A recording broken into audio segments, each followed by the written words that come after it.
The radio crackled with static before the voice came through, cold and certain. "Tell Phoenix we know she's here. Tell her the mountains remember what she did in Kosovo."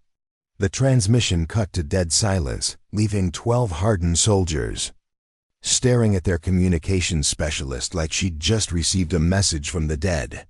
Because according to every official record, Phoenix didn't exist. She was just another support operative, another face in the crowd of military personnel who kept the real heroes supplied and safe. But the enemy knew her name, and they were afraid. Before we jump back in, tell us where you're tuning in from. And if this story touches you, make sure you're subscribed, because tomorrow, I've saved something extra special for you. The forward operating base in the mountains of Afghanistan felt like the edge of the world, where civilization thinned to a handful of reinforced structures clinging to rocky slopes that had seen too many wars. Camp Blackwater sat perched on a plateau that offered commanding views of the valley below, but those same views made it visible to anyone with patience and a good scope. The morning sun cast long shadows across the compound, painting the prefabricated buildings in shades of amber and rust that matched the surrounding desert landscape. Staff Sergeant Maya Chen walked between the supply containers with the unhurried pace of someone who'd learned that rushing in this heat was a luxury few could afford. 28 years old, she carried herself with the quiet efficiency of a person who understood that logistics won wars just as surely as bullets did. Her uniform was clean but not pristine, practical rather than parade ground perfect, with sleeves rolled up to reveal forearms, marked by small scars that spoke of years working with machinery and cargo that didn't always cooperate. Her black hair was pulled back in a regulation bun that had gone slightly loose during the morning's work, and her face bore the kind of focused expression that suggested she was mentally cataloging inventory numbers while simultaneously listening to the Canva radio chatter that provided the base's constant soundtrack. She moved between pallets of MREs and ammunition crates with the confidence of someone who knew exactly where everything was supposed to be, and would notice immediately if something was out of place. The other soldiers at Camp Blackwater knew Maya as the person who made sure they had what they needed when they needed it. She processed requisitions, coordinated supply drops, and maintained the complex web of logistics that kept a remote outpost functional. When teams went out on patrol, she was the one who ensured they had the right equipment loaded in the right order. When they came back, she was often the first person they saw, clipboard in hand, ready to account for what they'd used and what they'd need next time. To Lieutenant Marcus Webb and his squad, Maya was reliable backup support, nothing more. Webb was 26, West Point educated, and carried himself with the particular brand of confidence that came from succeeding at everything he'd attempted since childhood. His uniform was always immaculate, his gear arranged with military precision, and his faith in his own tactical abilities was matched only by his certainty that support personnel existed to make his job easier. His team consisted of 5 specialists who'd been deployed together for 8 months and had developed the kind of casual arrogance that came from completing successful missions without taking casualties. They moved through the base like they owned it, voices carrying across the compound as they discussed their latest operation with the satisfaction of professionals who knew they were good at what they did. Corporal Danny Rodriguez was Webb's second in command, a stocky man from Texas who'd grown up hunting and translated those skills into urban warfare with devastating effectiveness. Private First Class Jake Morrison was their communications specialist, barely 21, but already experienced enough to handle complex radio protocols under pressure. Specialist Tim Chun, no relation to Maya despite the shared surname, served as their medic and had steady hands that had saved more than one life during firefights that had gone sideways. The newest member of Webb's team was Private Lisa Park, a sharpshooter from Oregon, who'd earned her reputation by consistently hitting targets that other soldiers considered impossible. She was quiet, methodical, and had the kind of focus that made her dangerous at distances that most people couldn't even see clearly. Together, they represented the kind of elite unit that got assigned the missions other teams couldn't handle. Maya's interaction with Webb's team was limited to the practical necessities of keeping them supplied and equipped. When they returned from missions, she processed their gear, noted what needed replacement, and arranged for maintenance on equipment that had been used hard in difficult conditions. She listened to their debriefs with the attention of someone who needed to understand operational requirements, but she rarely spoke beyond asking clarifying questions about supply needs or equipment failures.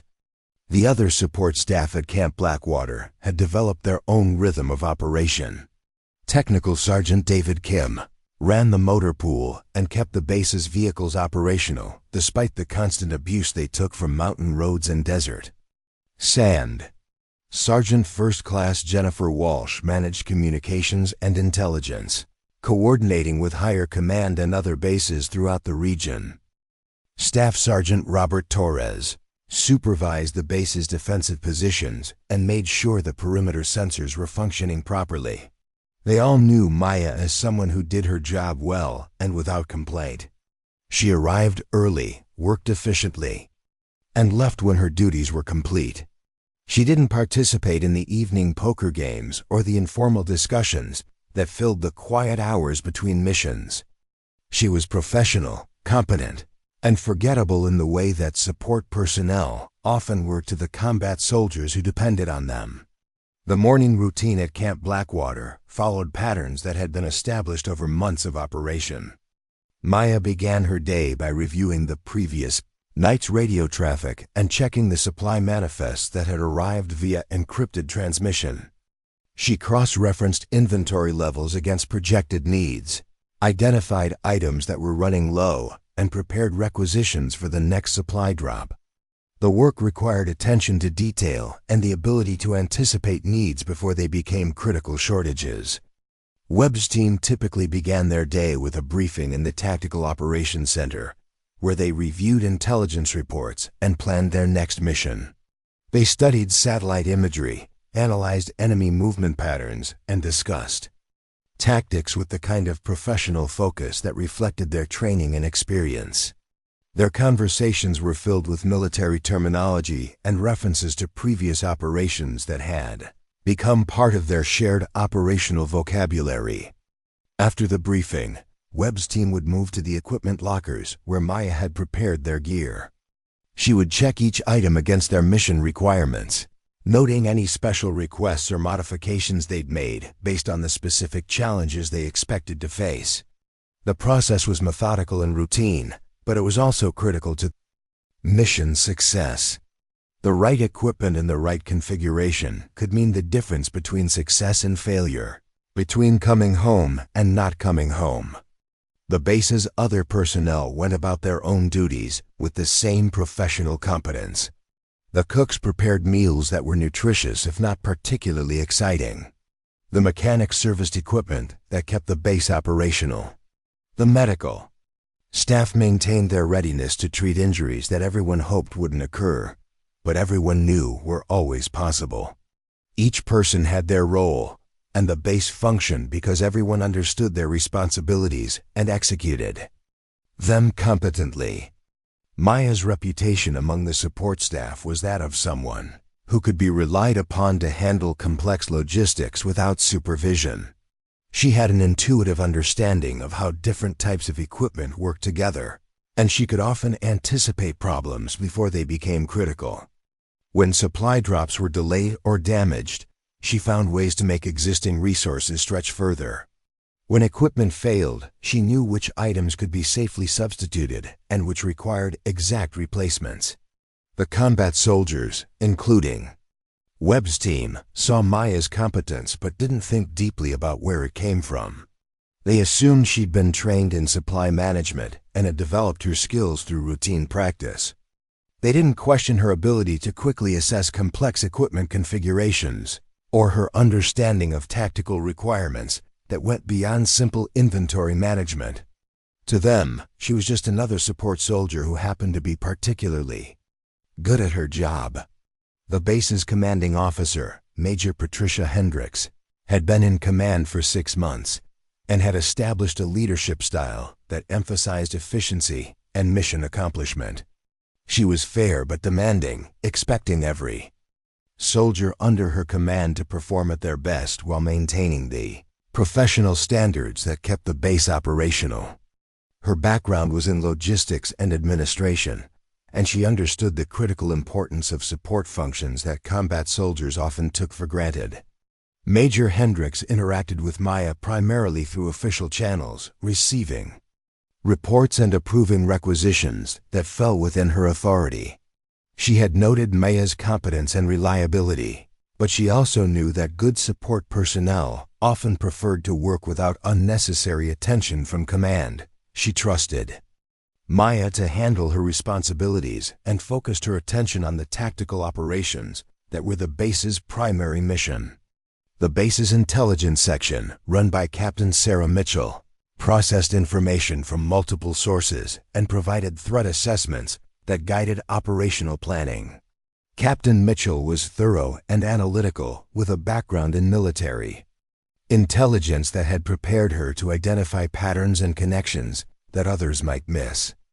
Preparing and narrating this story took us a lot of time, so if you are enjoying it, subscribe to our channel. It means a lot to us. Now back to the story. She worked closely with Webb's team and other operational units, providing them with the information they needed to plan successful missions. Maya's relationship with the intelligence section was limited to the practical requirements of her logistics role. She received classified information about mission requirements and equipment specifications, but she wasn't part of the strategic planning process that determined where and when operations would take place. Her security clearance was appropriate for her position, but it didn't extend to the highest levels of operational intelligence that guided the base's tactical decisions. The base's defensive preparations were managed by a team of specialists who understood that Camp Blackwater's remote location made it vulnerable to attack. They maintained sensor networks that monitored the approaches to the base, coordinated with aerial surveillance assets, and planned responses to various threat scenarios. The defensive positions were camouflaged and hardened, but everyone understood that their primary protection was the difficulty of reaching the base's location, and the intelligence networks that provided early warning of enemy movements. Maya's role in the base's defensive preparations was to ensure that ammunition and defensive equipment were properly distributed and maintained. She knew the locations of weapons caches, understood the base's defensive plan, and could quickly redirect supplies to support defensive positions if the base came under attack. Her knowledge of the base's layout and defensive capabilities was comprehensive, but it was viewed as a natural extension of her logistics responsibilities rather than evidence of tactical expertise.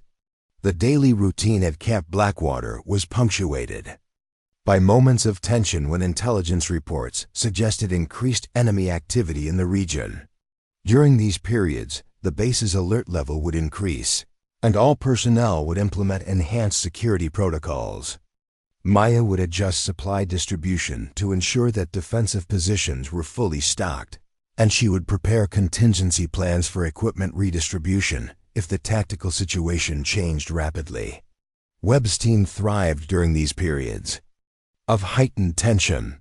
They were skilled at interpreting intelligence reports and planning operations that would disrupt enemy activities before they could threaten the base or other coalition forces. Their success rate was impressive, and they had developed a reputation for completing difficult missions with minimal casualties and maximum effectiveness. Their confidence was based on proven competence, and they approached each new challenge with the assurance that came from previous successes. The base's communication networks connected Camp Blackwater to other military installations throughout the region and provided secure channels for coordinating operations and sharing intelligence. Maya had access to these networks for logistics purposes, but her communications were typically limited to supply requests and equipment status reports. She monitored operational radio traffic to stay informed about mission requirements, but she didn't participate in the tactical communications that coordinated combat operations. The relationship between combat soldiers and support personnel at Camp Blackwater reflected patterns that existed throughout the military. Combat soldiers understood their dependence on support functions, but they also maintained a sense of professional separation that reflected their different roles and responsibilities. Support personnel took pride in their contributions to mission success, but they also understood that their role was to enable combat operations rather than to participate directly in tactical activities. Maya's position in this structure was typical of experienced support personnel who had developed specialized expertise in their field. She was respected for her competence and reliability, but she was also viewed as someone whose primary value was in her ability to handle complex logistics without requiring supervision or support from combat personnel. Her knowledge and skills were appreciated, but they weren't seen as extending beyond her designated responsibilities. The base's operational tempo was determined by intelligence assessments and tactical opportunities that required rapid response. Webb's team was often tasked with missions that had short planning cycles and required immediate deployment. Maya's role in these situations was to ensure that equipment was prepared and loaded quickly, often working through the night to meet departure schedules that couldn't be delayed without losing tactical advantage. These high-tempo periods tested everyone's abilities and revealed the depth of preparation and training that made successful operations possible. Maya's performance during these stressful periods was consistently excellent, but her contributions were seen as part of the routine support that enabled combat operations. Her ability to work effectively under pressure was noted and appreciated, but it was viewed as a professional competency rather than as evidence of broader tactical capabilities. The base's personnel developed personal relationships that reflected their shared experiences and mutual dependence. Combat soldiers formed tight bonds based on shared risks and mutual trust. Support personnel developed their own networks based on professional cooperation and shared responsibilities. The two groups interacted regularly and professionally, but they maintained distinct identities that reflected their different roles in the base's mission. Maya's personal relationships at Camp Blackwater were limited but professional. She worked well with other support personnel and was respected for her competence and reliability. She maintained appropriate professional relationships with combat personnel, but she didn't seek closer personal connections that might complicate her work or create conflicts of interest. Her focus remained on performing her duties effectively and supporting the base's mission accomplishment. The base's recreational facilities were limited but functional, providing opportunities for personnel to relax and maintain their physical and mental health during off-duty hours. Maya used these facilities regularly, maintaining her physical fitness and participating in activities that helped her manage the stress of deployment. She was not unsociable, but she also didn't seek the spotlight or try to be the center of attention during social activities. The base's medical facilities were staffed by competent personnel who understood the unique challenges of providing healthcare in a remote location. Maya's medical records were routine, showing regular checkups and preventive care that reflected her attention to maintaining her health and fitness. She had no unusual medical issues or requirements that would distinguish her from other personnel.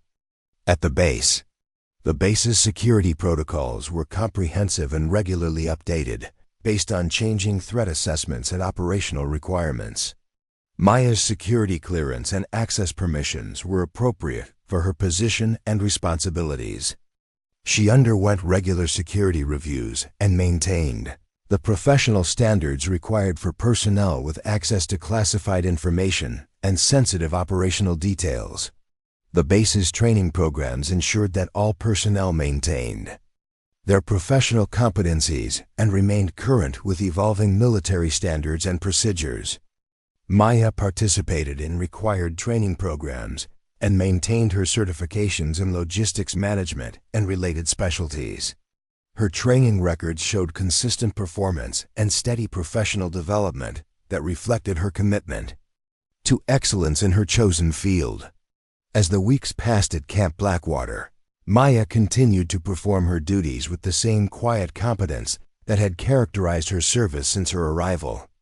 She processed requisitions, managed inventory, and coordinated supply operations with the efficiency that had made her indispensable to the base's functioning.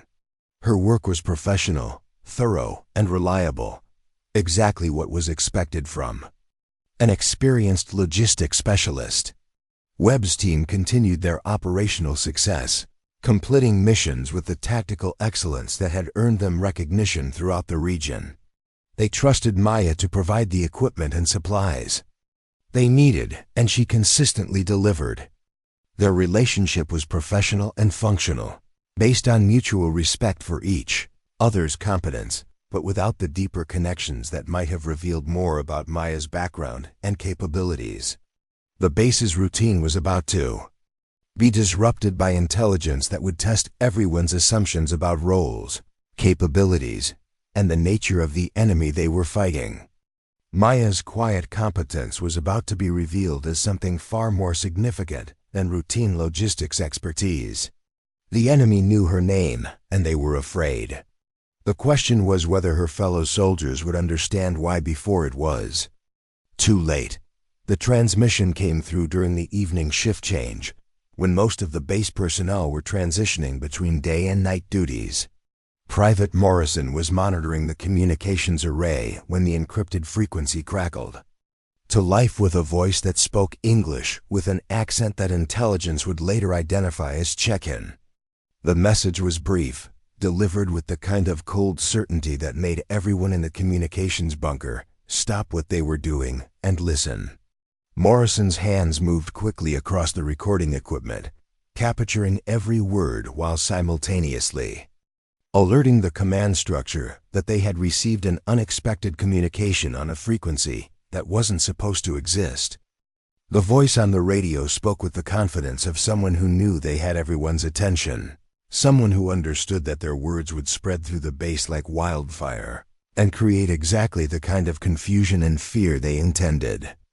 Major Hendricks arrived at the communications center within minutes of the alert, followed closely by Captain Mitchell from Intelligence and Lieutenant Webb, who had been pulled from his evening briefing preparation. The recording was played back immediately, and the room fell silent as they processed the implications of what they were hearing. The enemy wasn't just aware of their base's existence. They knew specific operational details that should have been impossible to obtain. Captain Mitchell's face went pale as she heard the name Phoenix spoken with the kind of recognition that suggested intimate knowledge rather than casual intelligence gathering. She had access to classified databases that covered operational personnel throughout the region, and she had never encountered any reference to a Phoenix designation. The name wasn't in any official roster, wasn't part of any known operational code system, and wasn't referenced in any intelligence briefing she had received during her tenure at Camp Blackwater. Lieutenant Webb's reaction was immediate and tactical. He began calculating response scenarios, considering the possibility that the base had been compromised, and planning defensive measures that would protect his team and the other personnel. His training had prepared him for various enemy tactics, but psychological warfare directed at a specific individual, who apparently didn't exist, was outside his operational experience.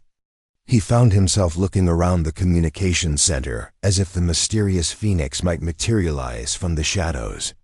Maya was completing her evening inventory when Sergeant Walsh found her in the supply warehouse and informed her that her presence was requested in the command center immediately.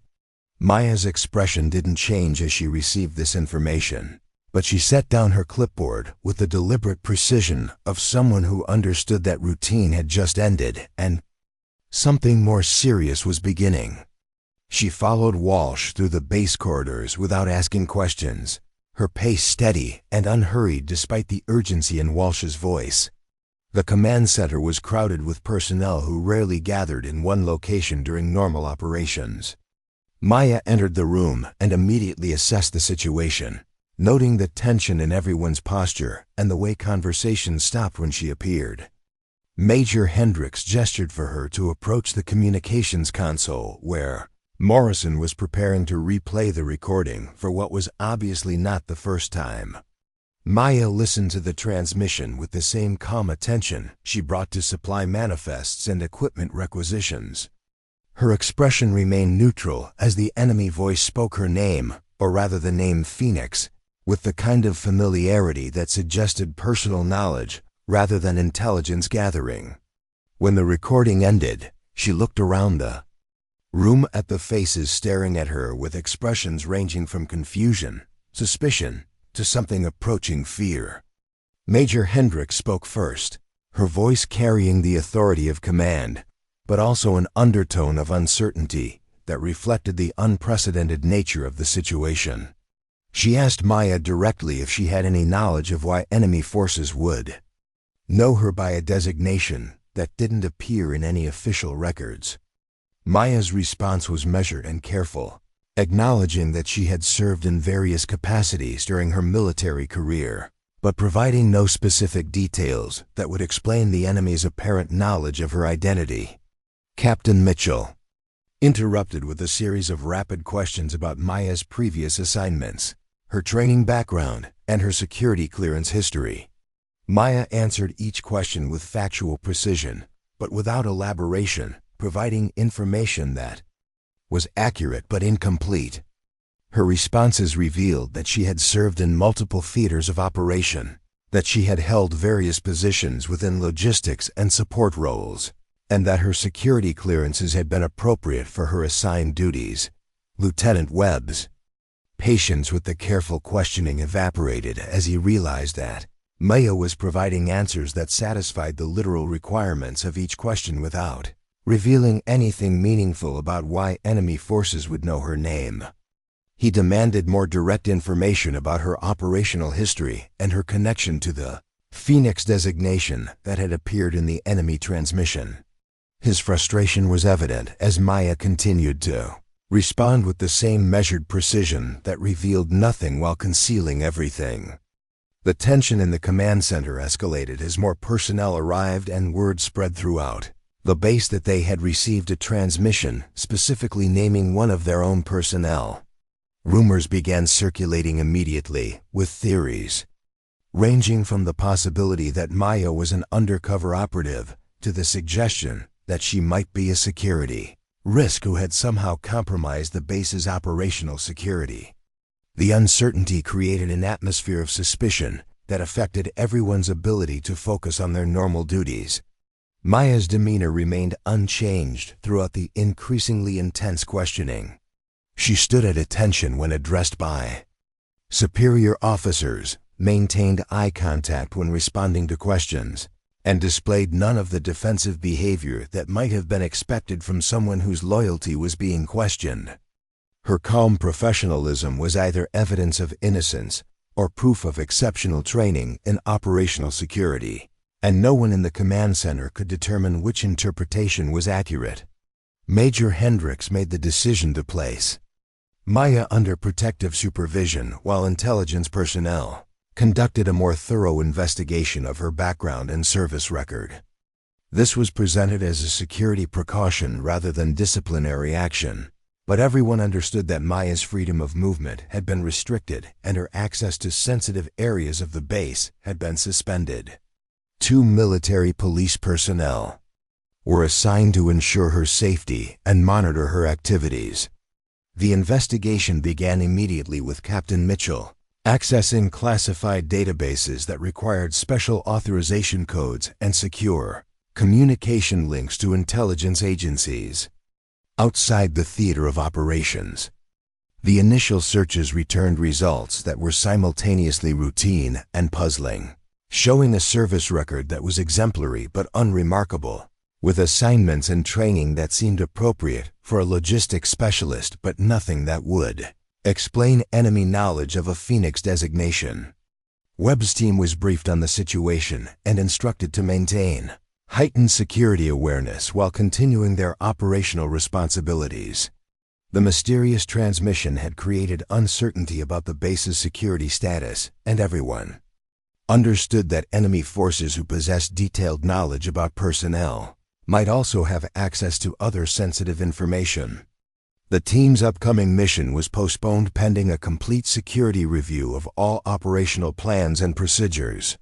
The base's defensive posture was elevated to reflect the possibility that enemy forces were planning an attack based on intelligence they had somehow obtained about the base's operations and personnel.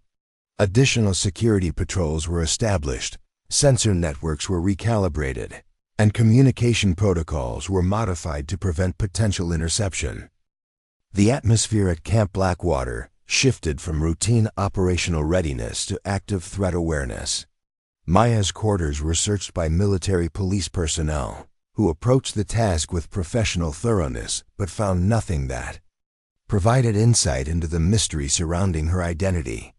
Her personal belongings were minimal and consistent with a deployed soldier's typical possessions. Her equipment was standard issue and properly maintained. Her personal documents were routine and unremarkable. The search revealed a person who lived simply and maintained her privacy without concealing anything obviously significant. The psychological impact of the enemy transmission extended beyond its immediate implications for base security. Personnel who had worked alongside Maya for months began questioning their assumptions about her background and capabilities. Conversations that had previously been routine took on new significance as people tried to identify signs they might have missed that would explain why enemy forces knew her by a designation that appeared nowhere in official records. Sergeant Walsh found herself reviewing months of communication logs, searching for patterns or anomalies that might provide insight into how enemy forces had obtained information about base personnel. The communication systems at Camp Blackwater were sophisticated and secure, with multiple layers of encryption and authentication that should have prevented unauthorized access. The possibility that security had been compromised without detection was deeply troubling to everyone responsible for maintaining operational security. Technical Sergeant Kim conducted a comprehensive review of vehicle maintenance records and motor pool activities, looking for any indication that Maya's logistics duties had provided her with access to information or equipment that might explain the enemy's knowledge of her identity. His investigation revealed nothing unusual in her work patterns or equipment usage, but it did confirm that her knowledge of vehicle systems and maintenance procedures was more comprehensive than typically expected from logistics personnel. Staff Sergeant Torres examined the base's defensive preparations and perimeter security systems, trying to determine if Maya's access to defensive equipment and ammunition storage areas might have provided opportunities for unauthorized communication with outside forces. His review found no evidence of security violations or suspicious activity, but it did reveal that Maya's understanding of the base's defensive capabilities was more detailed than her official duties would normally require. The intelligence community's response to Captain Mitchell's inquiries was swift but frustrating. Multiple agencies confirmed that they had no records of any operational designation matching Phoenix, and no current or former personnel with that code name appeared in any accessible database. The absence of information was itself significant, suggesting either that the designation was purely enemy invention or that it referred to activities classified at levels beyond Captain Mitchell's access authorization. Maya's behavior during her supervised restriction was consistent with her previous professional demeanor. She continued to perform those duties she was permitted to execute, cooperated fully with investigators, and maintained the same calm composure that had characterized her throughout her deployment. She showed no signs of stress or anxiety that might indicate guilt or fear of discovery, but she also provided no additional information that might resolve the growing mystery surrounding her identity. The base's operational tempo was significantly affected by the security investigation and the uncertainty it created. Mission planning became more complex as intelligence personnel tried to assess which operational details might have been compromised. Equipment inspections became more thorough, as security personnel looked for signs of tampering or unauthorized access. Personnel assignments were reviewed to ensure that sensitive duties were handled only by individuals whose loyalty and background were absolutely certain. Lieutenant Webb's frustration with the situation continued to grow as he realized that his team's operational effectiveness was being compromised by questions that no one seemed able to answer. His tactical training had prepared him for enemy action, equipment failures, and mission complications, but it had not prepared him for the possibility that someone he had worked alongside for months might be someone entirely different from what they appeared to be. The enemy's psychological warfare was proving effective even without any follow-up action. The single transmission had created doubt, suspicion, and operational uncertainty that affected the entire base's functioning. Personnel who had previously focused entirely on their assigned duties now found themselves looking for signs and patterns that might explain what they had heard. The atmosphere of professional trust that enabled effective military operations was being eroded by questions that had no apparent answers. Maya's restricted access to base facilities meant that other personnel had to assume logistics duties they were less qualified to perform.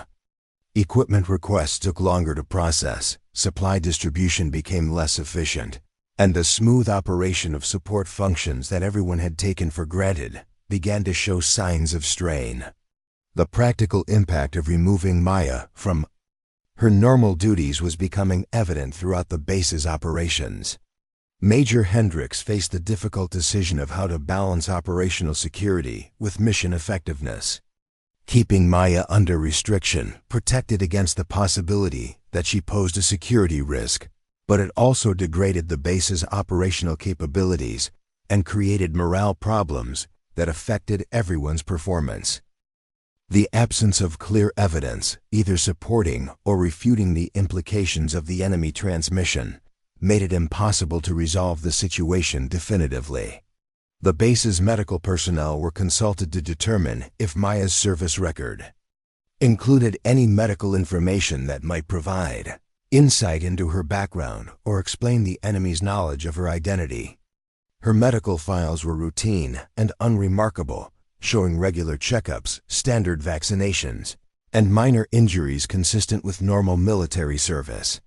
There were no unusual treatments, specialized medical procedures, or psychological evaluations that would suggest involvement in classified operations.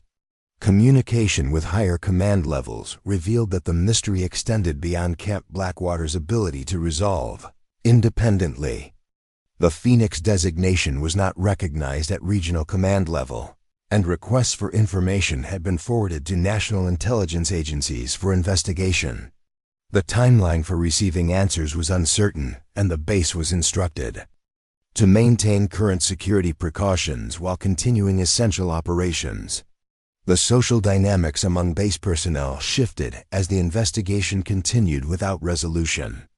Maya's colleagues in the support sections found themselves defending her character and professionalism while simultaneously questioning whether they had missed obvious signs of her true identity.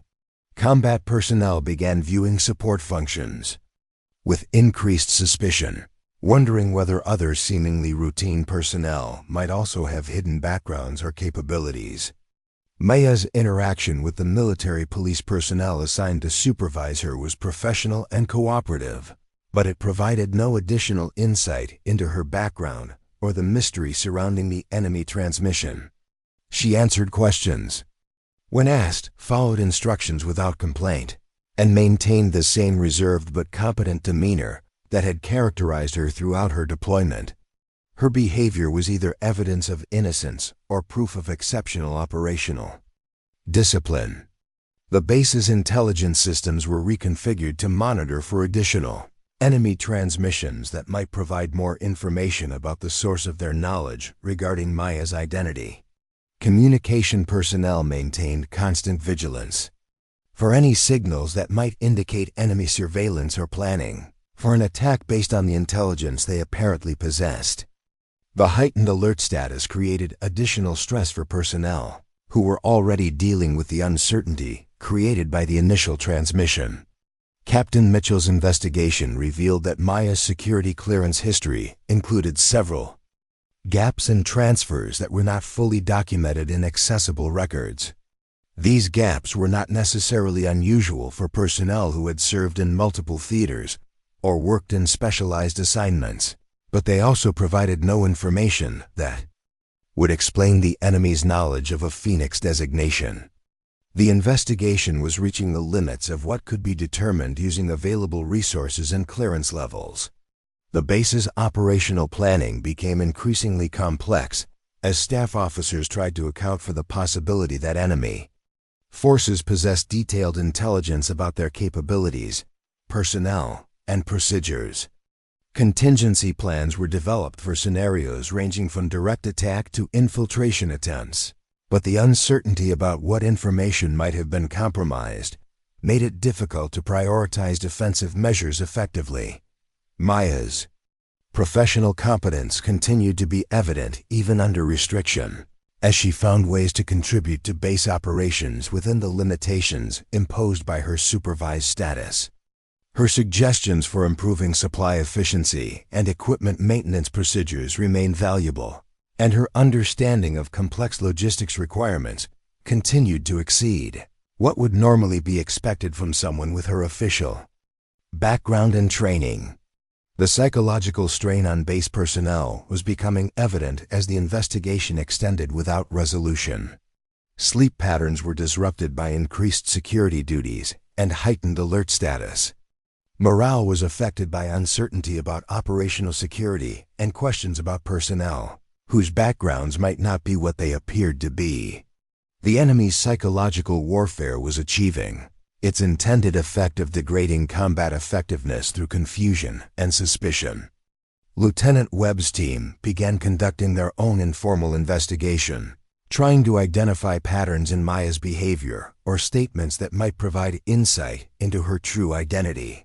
Their review of past interactions revealed a level of tactical knowledge and situational awareness that exceeded what they had previously noticed, but it also confirmed that her professional performance had been consistently excellent and her personal conduct beyond reproach.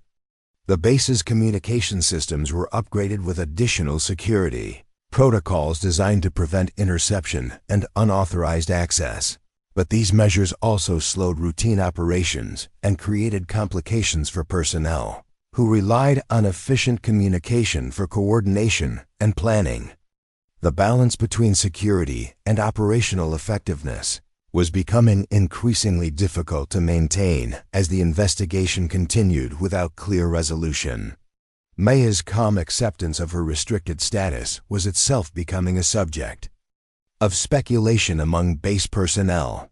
Her lack of obvious concern about the investigation and the implications of the enemy transmission was interpreted by some as evidence of innocence and by others as proof of exceptional training in operational security. The ambiguity of her behavior provided support for multiple theories without confirming any of them definitively. The base's defensive preparations were enhanced based on the assumption that enemy forces might attempt to exploit their apparent intelligence advantage through direct action against the base or its personnel. Additional security patrols were established, weapon systems were tested and recalibrated, and personnel were briefed on enhanced threat response procedures. Heightened defensive posture required resources and attention that reduced the base's ability to conduct offensive operations. Major Hendricks found herself balancing multiple competing priorities as the situation continued without resolution. Maintaining base security required keeping Maya under restriction, but operational effectiveness demanded her return to normal duties. Morale was suffering from the uncertainty and suspicion created by the investigation, but mission requirements demanded continued professional performance from all personnel. The enemy's psychological warfare was proving remarkably effective. With minimal resource investment, the investigation had revealed that Maya's background was more complex than her official position suggested, but it had not provided any evidence of disloyalty or security violations. Her professional competence exceeded normal expectations for her assigned role. Her tactical knowledge was more comprehensive than typically required for logistics personnel, and her calm reaction to intense scrutiny suggested experience with high-pressure situations. None of these observations proved misconduct, but they all raised questions about her true background and capabilities. As the days passed without resolution, the base's personnel began to realize that they might never receive complete answers about Maya's identity or the enemy's knowledge of the Phoenix designation. The uncertainty was becoming a permanent feature of their operational environment, requiring them to maintain heightened security awareness while continuing to perform their assigned duties effectively. The enemy had succeeded in creating lasting doubt and suspicion with a single, brief transmission that contained more questions than answers. The stage was set for a revelation that would transform everyone's understanding of Maya's true identity, and the reasons why enemy forces knew her name with such obvious fear and respect. The calm logistics specialist who had served quietly and competently among them was about to be revealed as someone whose reputation had spread far beyond the mountains of Afghanistan, someone whose operational history was classified at levels that few people would ever be authorized to access. The enemy knew her name because they had learned to fear it, and her fellow soldiers were about to discover why. The answer came at 3 a.m. when the base's perimeter alarm screamed to life and automatic weapons fire erupted from multiple directions simultaneously. Maya was awake before the first alarm finished its initial cycle, moving with the fluid precision of someone whose body remembered how to respond to combat before her conscious mind had fully processed what was happening. The military police personnel assigned to supervise her were still reaching for their equipment when she was already dressed and assessing the tactical situation through the small window of her quarters. The attack was coordinated and professional, designed to overwhelm the base's defensive positions through synchronized pressure from 3 different approach routes. Muzzle flashes lit up the darkness beyond the perimeter as enemy forces engaged the outer security posts with disciplined fire that spoke of extensive planning and reconnaissance. The base's defensive systems responded automatically, but it was immediately clear that this was not a probing attack or harassing fire. This was a full-scale assault designed to capture or destroy Camp Blackwater entirely. Major Hendrick's voice cut through the chaos on the base's communication system, issuing rapid orders that sent personnel to predetermined defensive positions while simultaneously calling for immediate air support and requesting emergency reinforcement from regional command. Her training had prepared her for this scenario, but the timing and coordination of the attack suggested that enemy forces possessed detailed intelligence about the base's defensive capabilities and response procedures. Lieutenant Webb's team was among the first to reach their assigned positions in the base's main defensive line, but they found themselves facing an enemy that seemed to anticipate their movements and positioning. Enemy fire was concentrated on the strong points that should have been concealed from outside observation, and incoming rounds were targeted with precision that suggested intimate knowledge of the base's layout and defensive preparations. Maya's military police supervisors faced an impossible decision as the attack intensified. Their orders were to maintain constant supervision of their charge, but the base's survival depended on every available person contributing to its defense. She stood calmly in her quarters, fully dressed and obviously prepared to participate in the defense if permitted, but regulations prohibited allowing a person under security investigation to access weapons or sensitive areas during a combat situation. The tactical situation deteriorated rapidly as enemy forces demonstrated capabilities that exceeded intelligence estimates for hostile units operating in the region. Their equipment was sophisticated and well-maintained. Their tactics were disciplined and coordinated, and their knowledge of the base's vulnerabilities was comprehensive enough to suggest extensive surveillance or inside information. The base's defenders found themselves reacting to enemy initiatives rather than implementing their own defensive plans. Captain Mitchell's intelligence section worked frantically to identify the attacking force and determine how they had acquired such detailed knowledge of the base's operations. Radio intercepts revealed that the enemy was using encrypted communication systems and tactical protocols that were more advanced than typically encountered in the region. The attack was being conducted by professionals who possessed training and equipment that elevated them far above the usual insurgent forces. The base's ammunition depot came under direct assault as enemy forces attempted to capture or destroy the facility's primary supply of defensive ordnance. The attack on this critical target confirmed that the enemy possessed detailed knowledge of the base's logistics and vulnerabilities, information that should have been impossible to obtain through routine surveillance or intelligence gathering.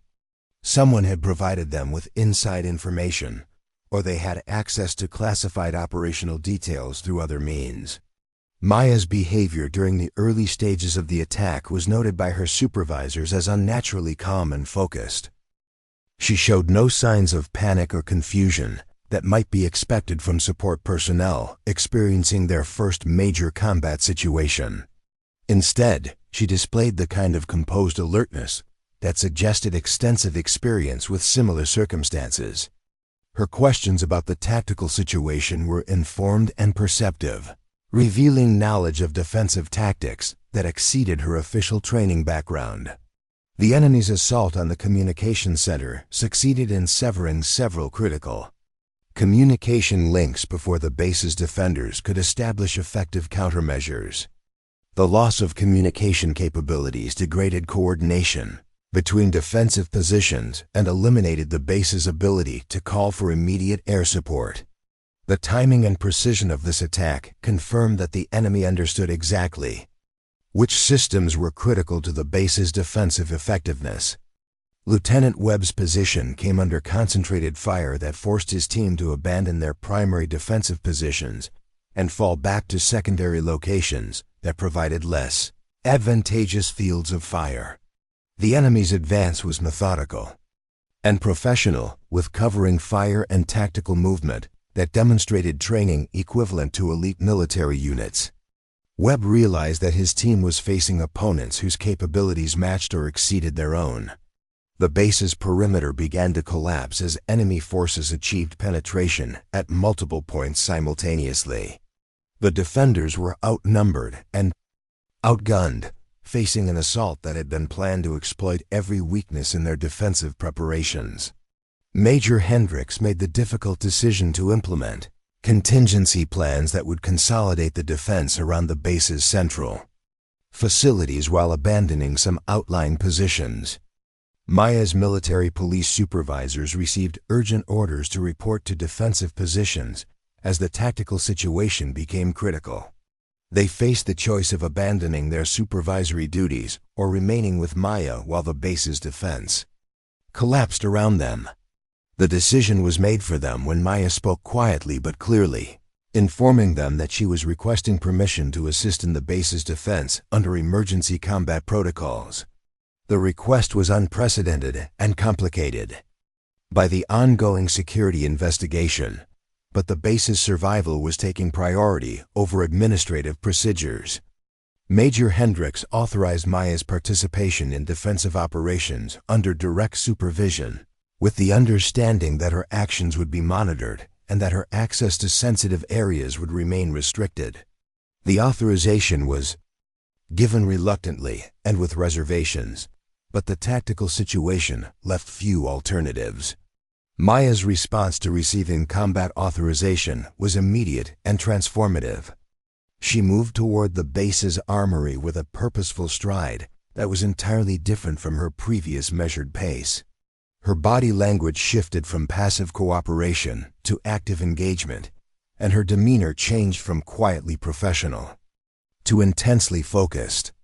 The transformation was so complete that her supervisors questioned whether they were observing the same person they had been monitoring for the past several days. The base's armory had been damaged by enemy fire, but Maya navigated the darkened facility with confidence that suggested intimate familiarity with its layout and contents.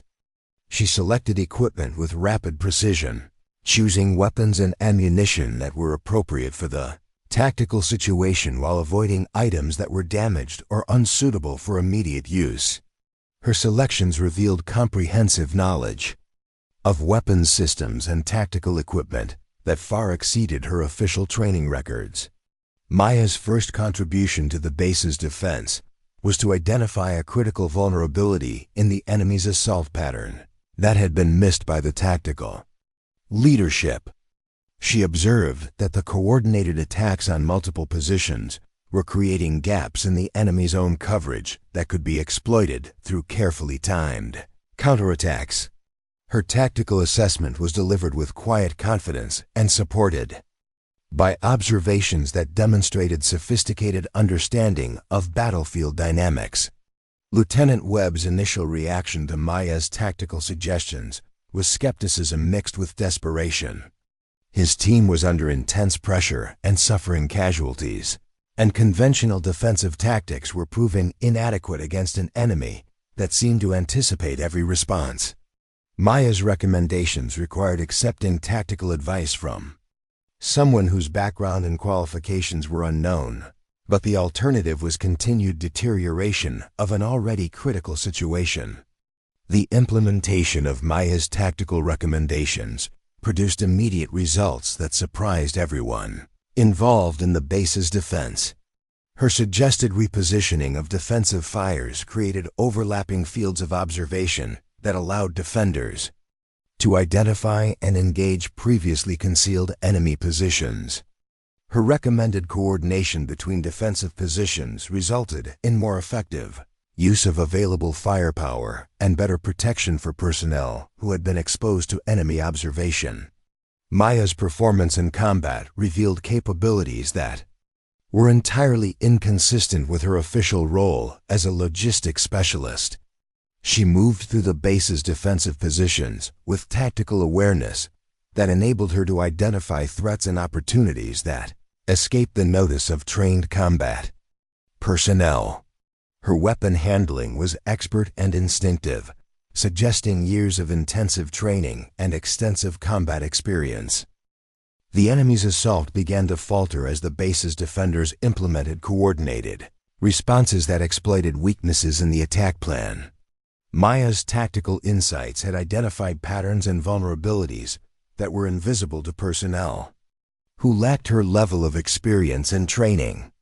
The transformation of the defensive situation was dramatic enough to attract attention from every person involved in the base's protection.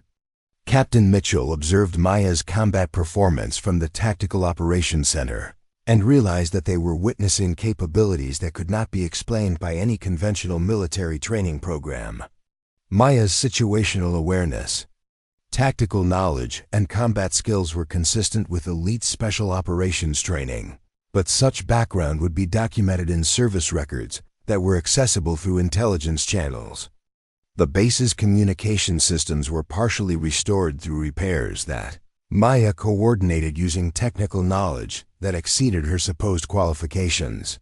She directed technical personnel and procedures that required understanding of complex electronic systems and military communication protocols. Her instructions were precise and effective, resulting in restored capability that enabled better coordination of the defensive effort. Maya's tactical leadership became increasingly evident as the defensive battle continued. Personnel began looking to her for guidance and direction, responding to her quiet commands with the kind of immediate compliance that reflected recognition of superior competence and experience. Her authority was earned through demonstrated capability rather than formal rank, but it was effective in coordinating responses that stabilized a defensive situation. The enemy's withdrawal began as their assault encountered more effective resistance than their intelligence had led them to expect. The coordinated attacks that had initially overwhelmed the base's defenses were met with countermeasures that neutralized their tactical advantages and imposed casualties that made continued assault unsustainable. The professional nature of the enemy force was evident in their disciplined withdrawal, but it was clear that they had failed to achieve their operational objectives. Lieutenant Webb's team had survived the assault with minimal casualties, largely due to tactical adjustments that Maya had recommended during the most critical phases of the battle.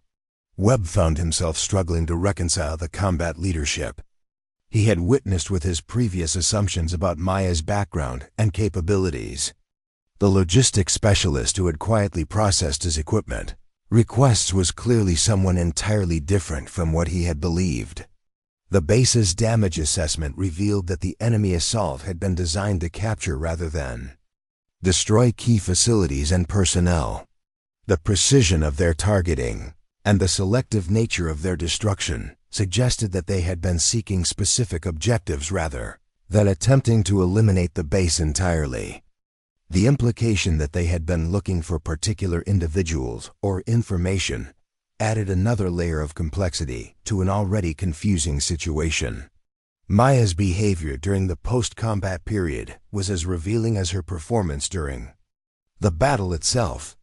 She transitioned smoothly back to her previous demeanor, but there were subtle changes that indicated the careful facade of routine competence had been partially abandoned. Her movements retained the fluid confidence that had emerged during combat, and her interactions with other personnel carried an authority that had been previously concealed. Major Hendricks convened an immediate debriefing session that focused on Maya's role in the successful defense and the implications of her demonstrated capabilities.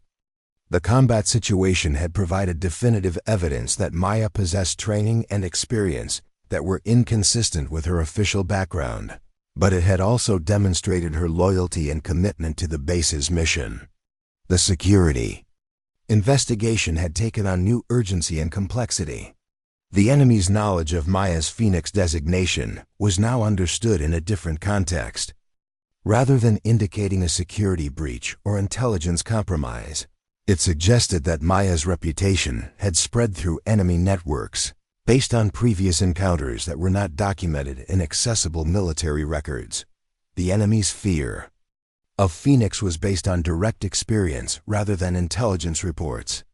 Captain Mitchell's investigation took on new direction as she gained access to classified databases that required special authorization codes and security clearances that exceeded her normal access levels.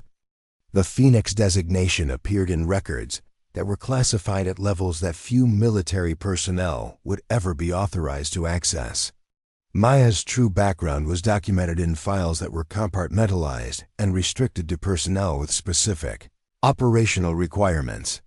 The investigation revealed that Maya Chen was indeed a cover identity for someone whose real background included extensive special operations experience in multiple theaters of conflict. The Phoenix designation was associated with covert operations that had been conducted at the highest levels of classification, operations that were successful enough to create lasting fear among enemy forces who had encountered them directly. Maya's service record, when accessed through appropriate channels, revealed deployments and missions that explained her comprehensive tactical knowledge and exceptional combat capabilities. She had served with elite units that operated in classified roles throughout conflict zones where conventional forces were not suitable for the required missions.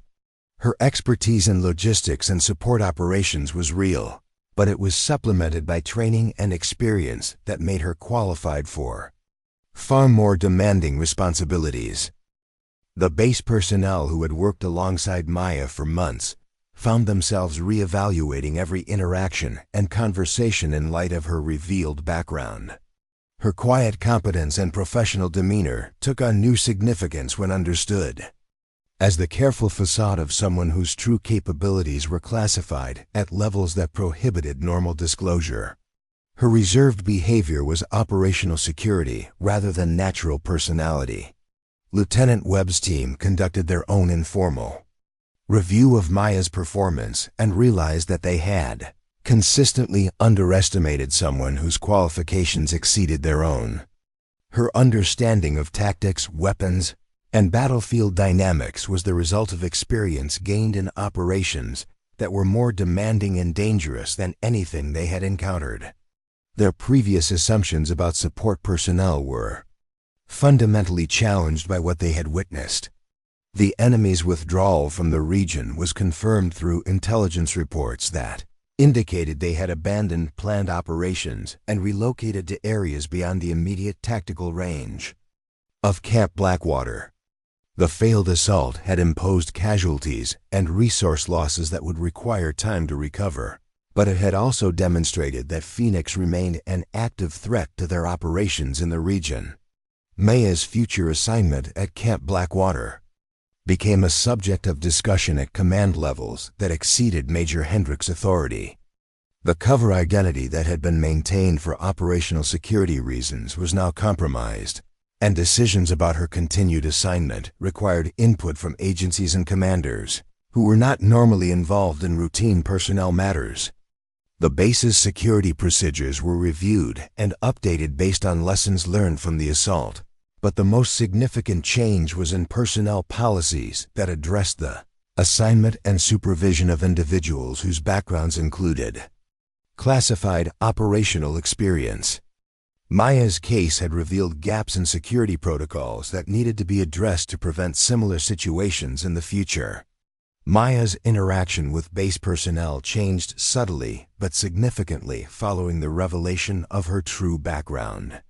The respect she had earned through professional competence was supplemented by recognition of her exceptional qualifications and combat experience. Her colleagues began seeking her advice and guidance on matters that extended beyond logistics and supply management. The enemy transmission that had initiated the investigation was now understood as psychological warfare, designed to compromise the base's operational security by creating suspicion and uncertainty about personnel whose backgrounds were classified. The tactic had been partially successful in disrupting base operations, but it had also led to revelations that ultimately strengthened rather than weakened the defensive capabilities. Maya's true identity as Phoenix was confirmed through multiple intelligence sources that verified her participation in operations that had created lasting impact on enemy capabilities throughout the region. Her reputation among hostile forces was based on successful missions that had eliminated key leadership personnel and disrupted critical operations through precise and effective application of specialized skills. The base's personnel learned that they had been working alongside someone whose operational achievements were classified at levels that prevented normal recognition or acknowledgement. Maya's quiet service in a logistics role was a form of operational cover that allowed her to continue contributing to mission success while maintaining the security protocols that protected both her identity and the classified nature of her previous operations. Major Hendricks received authorization to brief key personnel on Maya's true background, with the understanding that the information was classified and required the same security protocols that protected other sensitive operational details.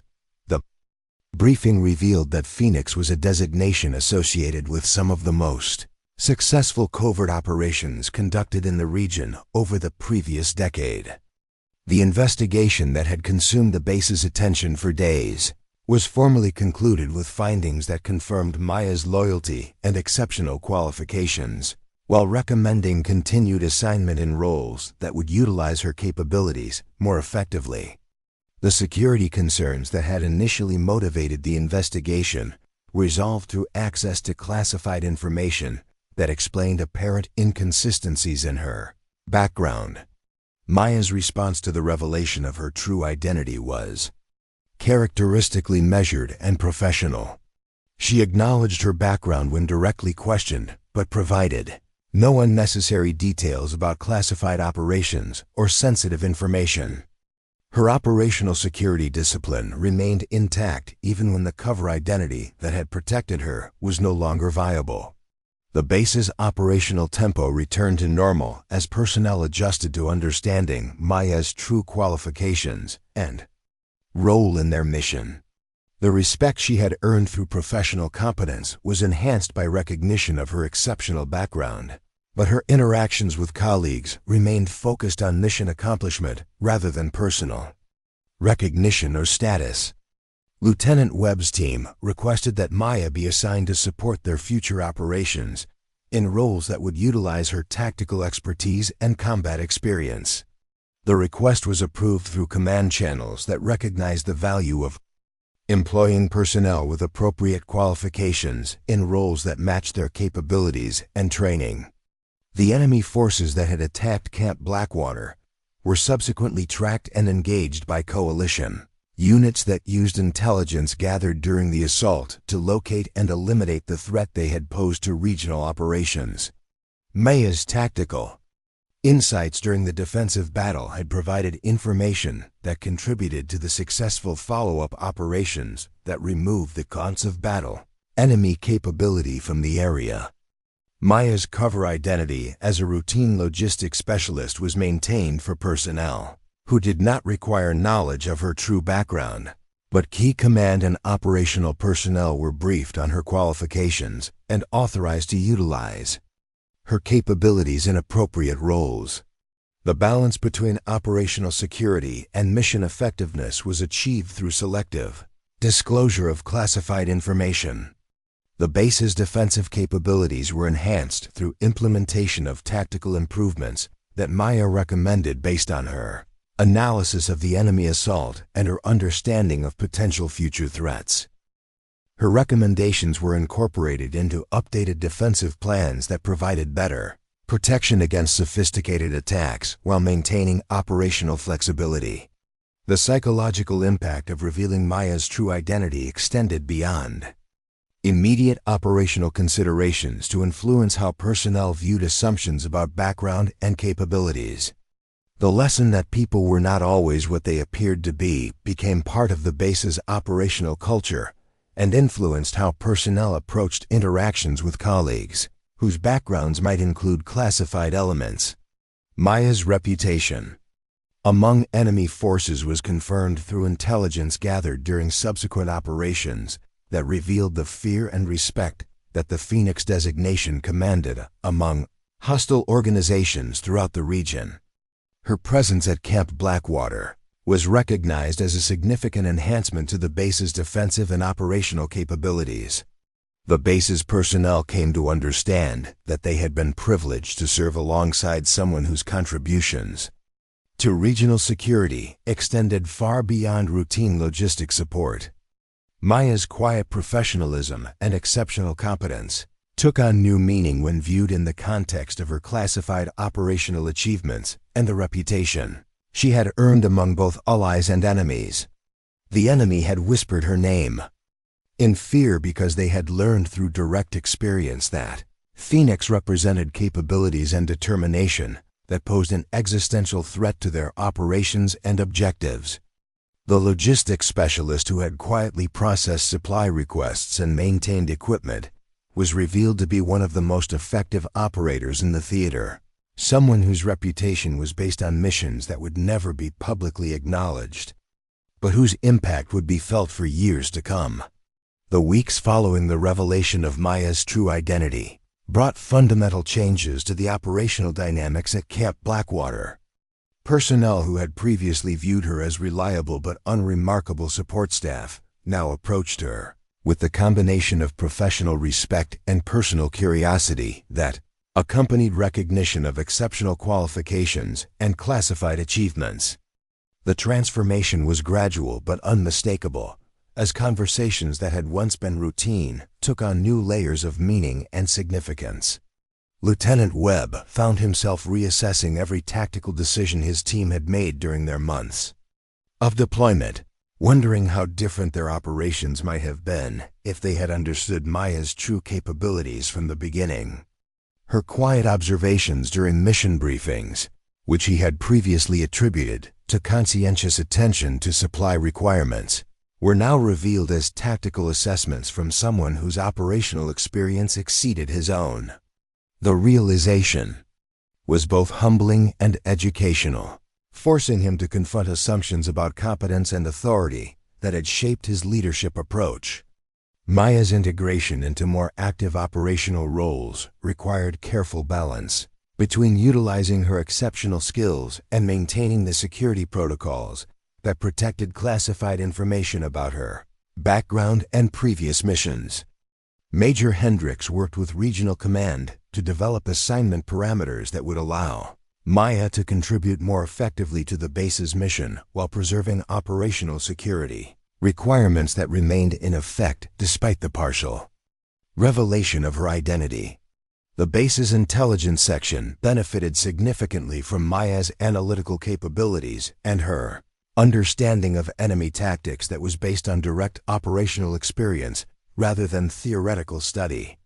Captain Mitchell found that Maya's insights into hostile force behavior patterns provided context and depth that enhanced the accuracy of threat assessments and improved the effectiveness of operational planning.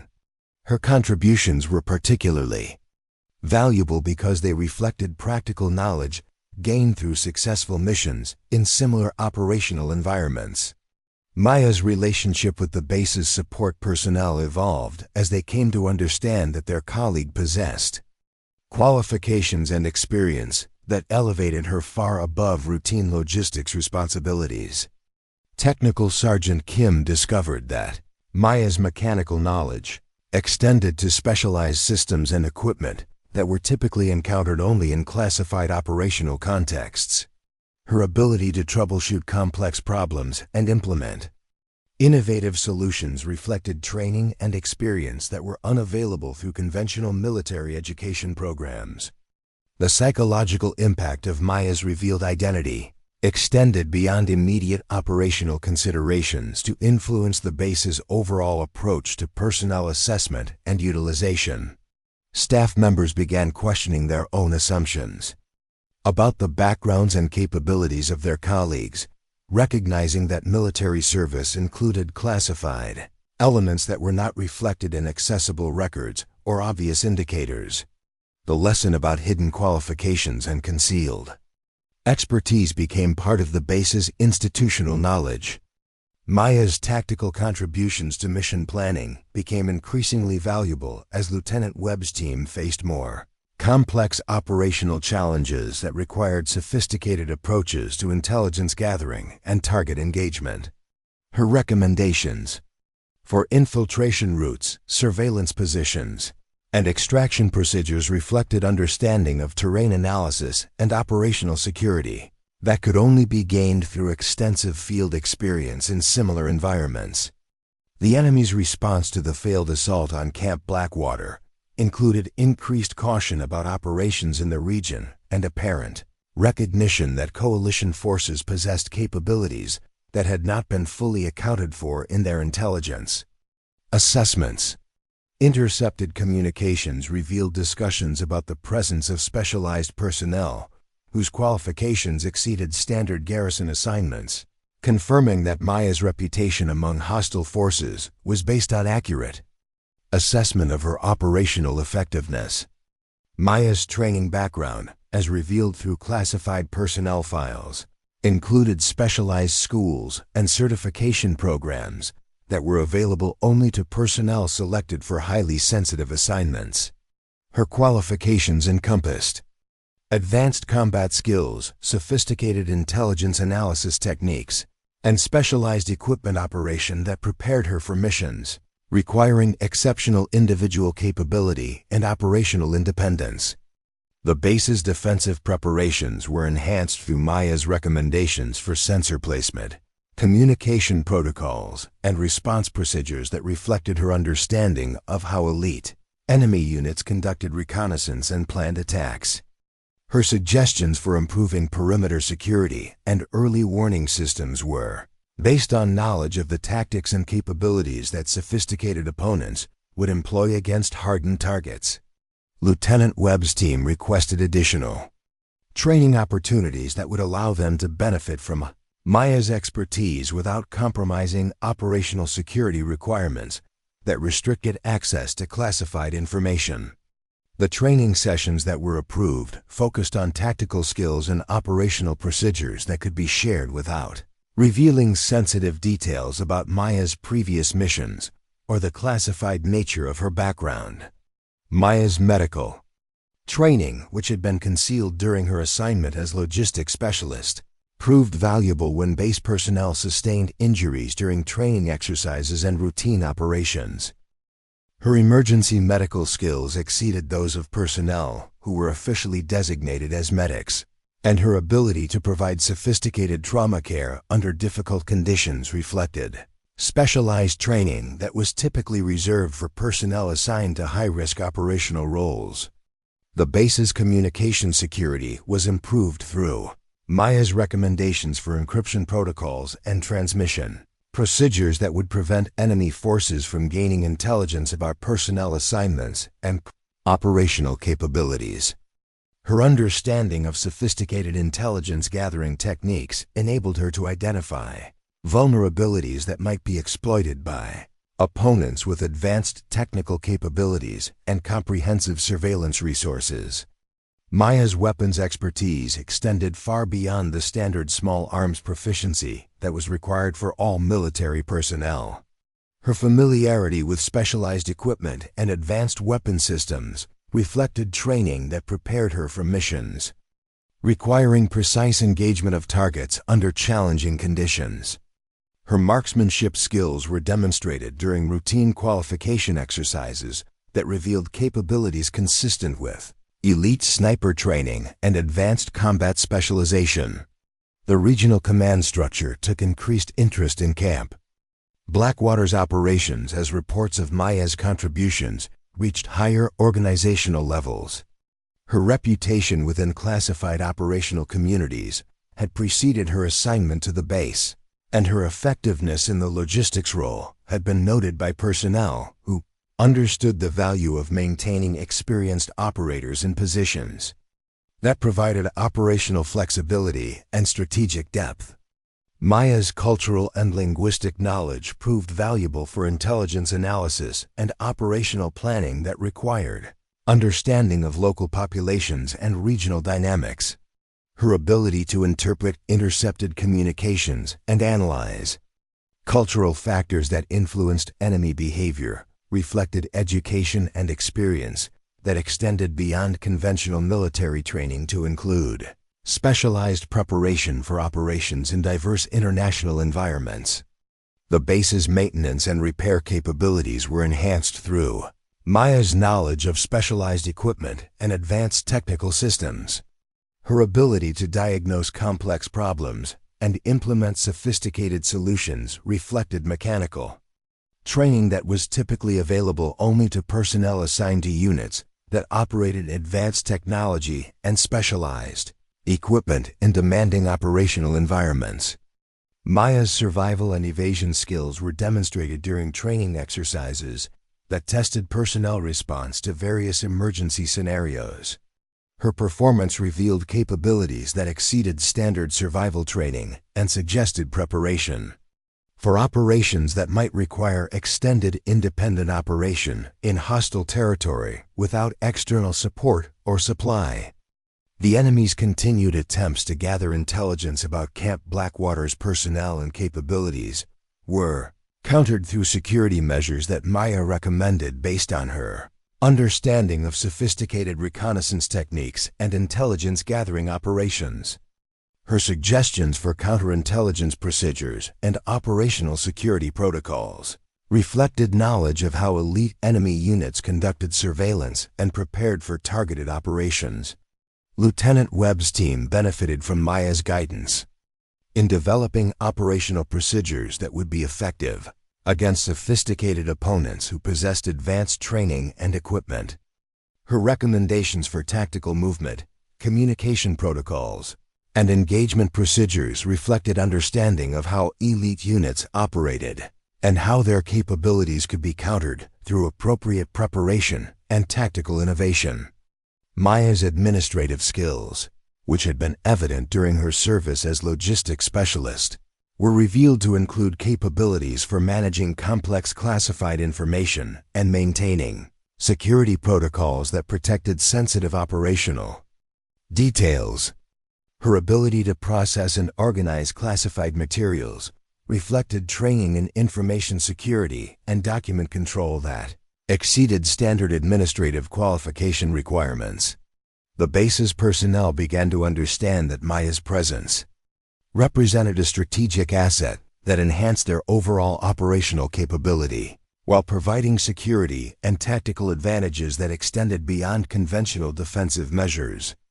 Her reputation among both allied and enemy forces reflected achievements that would influence regional operational dynamics for years to come. Maya's leadership qualities became increasingly evident as personnel naturally looked to her for guidance and direction during complex situations that required exceptional competence and sound judgment. Her ability to provide clear direction and effective coordination reflected command experience that had been gained through successful leadership of classified operations in challenging environments. The transformation of Maya's role at Camp Blackwater represented a broader recognition of the value of maintaining experienced operational personnel in assignments that provided flexibility and strategic depth while preserving the security protocols that protected classified information and sensitive capabilities. Her case became a model for personnel utilization that balanced mission effectiveness with operational security requirements. The base's personnel came to appreciate that they had been privileged to serve alongside someone whose contributions to regional security and operational success extended far beyond routine support functions. Maya's quiet professionalism and exceptional competence had mass qualifications and achievements that represented the highest levels of military excellence and operational effectiveness. The enemy forces that had learned to whisper Maya's name in fear understood that Phoenix represented capabilities and determination that posed a continuing threat to their operations and objectives throughout the region. Her presence at Camp Blackwater served as both operational asset and psychological deterrent, confirming that coalition forces possessed depth and quality of personnel that exceeded enemy intelligence assessments and operational planning assumptions. Up next, you've got two more standout stories right on your screen. If this one hit the mark, you won't want to pass these up. Just click and check them out.